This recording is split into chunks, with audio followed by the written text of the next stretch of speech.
I have been waiting to share this crochet stitch pattern with you for months. As soon as I discovered it, I instantly thought of you and thought, wow, this is beginner friendly using basic stitches. It's so fast. It's so fun.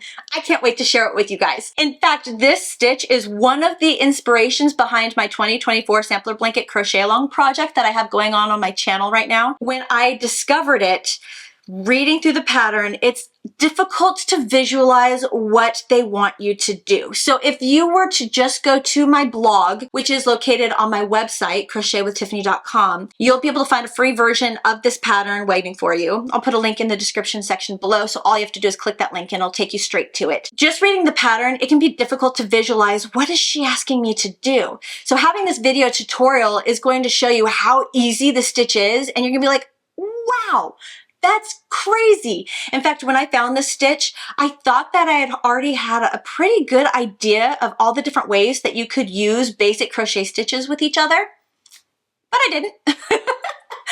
Seeing how this stitch was done blew my mind and opened a whole inspirational window. And now I can't wait to take this stitch and make so many different projects with it. And I hope you feel the same way. So let's go ahead, go over to what materials that I used to make this project, and let's get started.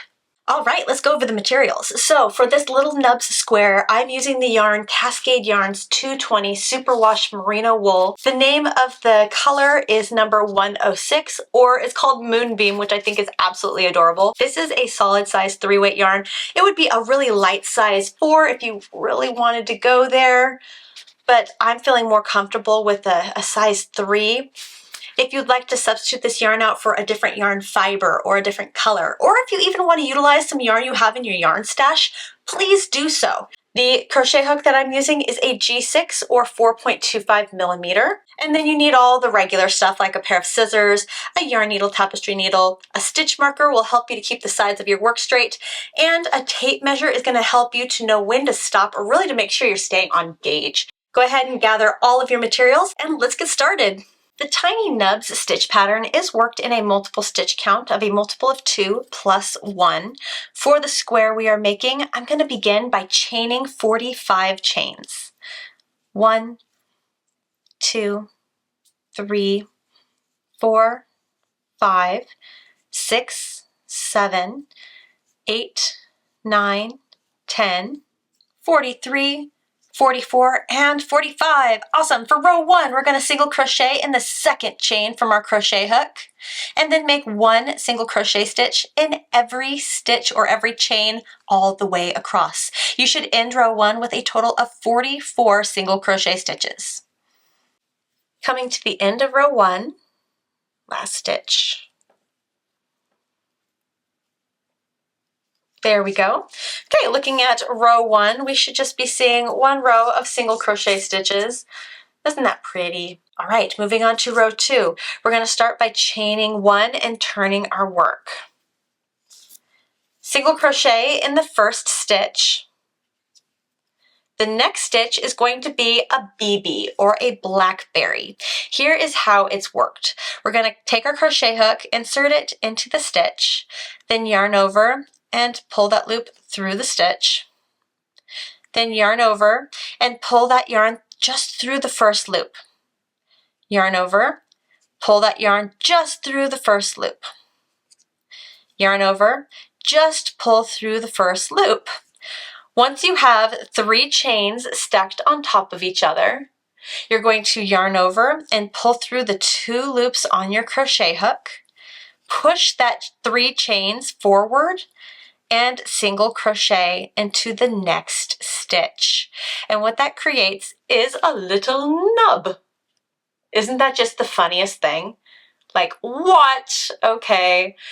And then that is the repeat pattern. We're going to make that single crochet and then BB, single crochet, BB, single crochet, BB, all the way across. Just a reminder, let's do that BB again together. Taking our crochet hook, inserting it into the stitch, yarning over, pulling that yarn through the stitch, yarn over, pull through just that first loop, yarn over, pull through just that first loop, yarn over, pull through just that first loop. Once you see 3 V-stitches or 3 chains, yarn over and pull through both loops on your crochet hook, push it forward, and single crochet in the next stitch. It's really fun and catches you completely off guard. 1, 2, 3, and single crochet, and we're left with just one stitch left, so we're just going to single crochet in that last stitch. No big deal. Great. This is what we should be looking at the end of row 2. Actually, it's hard to see straight on, so I'm going to go ahead and move it forward so you can kind of see all those little nubs. All right, moving on to row 3. We're going to chain 1, turn our work. Now row 3, easy peasy, just making one single crochet in each stitch all the way across. We should end with a total of 44 single crochet stitches. 43, 44, just finished row 3, and this is what we're looking at. So I think a good pattern to gauge off of is every odd number row, we are looking at the wrong side or the back side of the work where there are no bumps. It's going to be completely flat. Moving on to row 4, we're going to chain 1 and turn our work. Now with row 4, we want to offset our bumps. We don't want them to be completely stacked on top of each other. We kind of want them to be a little zigzaggy. That way it fills the holes a little bit more, has a more full look to the whole square. So we're going to start by making a single crochet in the first 2 stitches.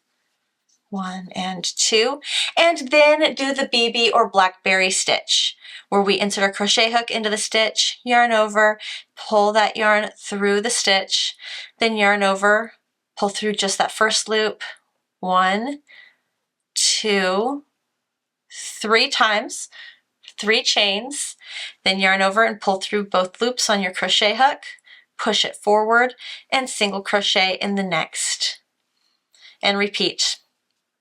All right, that's it. That's all we got to do for row 4. Go ahead and complete row 4. I'll meet you at the end to show you what to do next. You're doing great. I hope you're having fun. And to end row 4, we're going to single crochet in that last stitch right there. Great. And this is what we're looking at the end of row 4. And again, looking at those little nubs, it's kind of easier to look at it from the side. But you'll see that they're offset, which is just what we wanted. Awesome. Moving on to row 5. For row 5, all we're doing is chaining 1, turning our work, and making one single crochet stitch in every stitch all the way across. That's really all we're doing whenever we're working an odd number row and we're looking at the flat back of the work.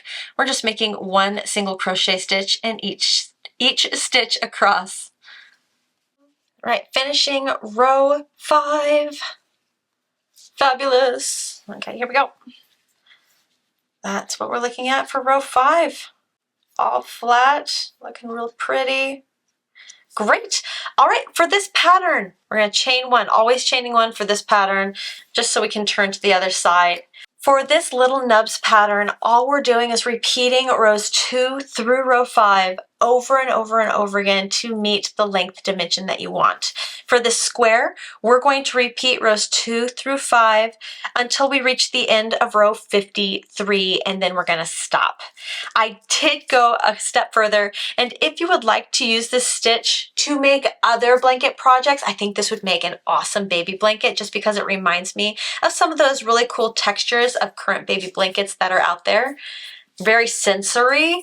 I do have I made a whole chart for you that includes multiple different blanket sizes, the number of chains you'll need to chain, the number of stitches that'll be in every row, the number of rows you'll need to meet length, and approximately how much yarn you're going to need to make that blanket before you even begin.